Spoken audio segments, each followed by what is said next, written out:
बिस्मिल्लाहिर्रहमानिर्रहीम। मैं अपने पाकिस्तानी भाइयों से मुखातिब हूँ। मैं उनको ये कहना चाहता हूँ कि हम न घबराए हैं न पीछे हटेंगे इंशाअल्लाह ताला। हमने कानून और आइन की बालादस्ती के लिए जद्दोजहद जारी रखनी है और ये इलेक्शन हम किसी तमाम वर्कर को कहते हैं कि आपने किसी तरह भी किसी की उस पर नहीं आना है कि कोई तशद्दुद करे। आपने अपनी सियासी जद्दोजहद पर अमन तरीके से और कानून के अंदर रहते हुए करनी है।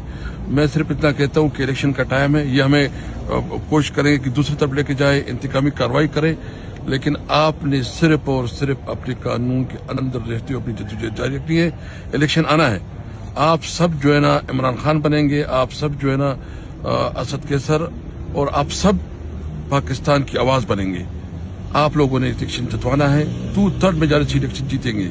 हमारा एक ही मुतालबा है, पाकिस्तान कानून के मुताबिक और आइन के मुताबिक चलाओ।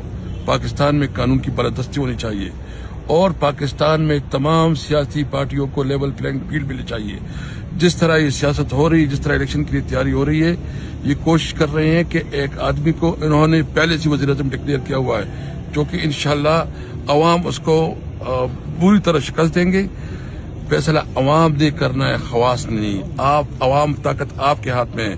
आपने पाकिस्तान के साथ देना है, इमरान खान का साथ देना है और इंशाअल्लाह पाकिस्तान में कायदम का पाकिस्तान बनाएंगे इंशाअल्लाह ताला। आज जो आपको पकड़ रहे हैं, जिसमें आपकी जमानत हुई भी है, ये बेसिकली जो मेरा आज हुआ है वो आपको पता है कि सारे सियासी इंतकाम है। इस तरह एक ही दिन में मुझे इस्लामाबाद में भी दिखाया गया है, मुझे स्वाबी में दिखाया गया और आज जो है ना चारसदा में। बहरहाल अल्लाह इंशाअल्लाह मदद करेगा। हम इंशाअल्लाह कानून और आइन के मुताबिक अपनी जद्दोजहद जारी रखेंगे।